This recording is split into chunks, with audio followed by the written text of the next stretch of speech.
వెంకటరాములు గారి విజయోత్సవ సభని జయప్రదం చేయడానికి గ్రామంలో ఉన్నటువంటి 14 వార్డుల నుంచి అత్యధిక జనము వార్డు మెంబర్లతో సహా రావడం జరిగింది.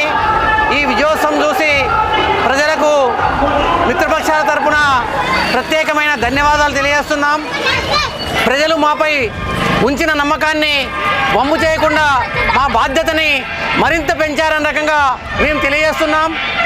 ప్రజల కోరిక మేరకు మేము 5 సంవత్సరాల పరిపాలన నిజాయితీగా గ్రామం యొక్క అభివృద్ధి కొరకు స్థానికంగా ఉన్న ఎమ్మెల్యే గారితోన, అదే రకంగా ఎంపీ గారి నిధులతోన, వారి సహకారంతోన ఈ గ్రామంలో ఉన్న అన్ని సమస్యలు పరిష్కారం కొరకు, ప్రధానంగా మండల కేంద్రము నిర్మాణం కొరకు మా వంతు కృషి చేస్తూ, అదే రకంగా గ్రామంలో ఉన్నటువంటి ఈ గ్రామానికి మంజూరైనటువంటి గురుకుల పాఠశాల కానీ కళాశాల కానీ ఏర్పాటు చేయడానికి కూడా అధికారులని సంప్రదించి వారి నుంచి మంచి స్పందనతోన ఈ గ్రామంలో ఉన్న సమస్యల పరిష్కారం కొరకు మా వంతు కృషి చేస్తామన్న రకంగా ప్రజలందరూ కూడా తెలియజేస్తున్నాం.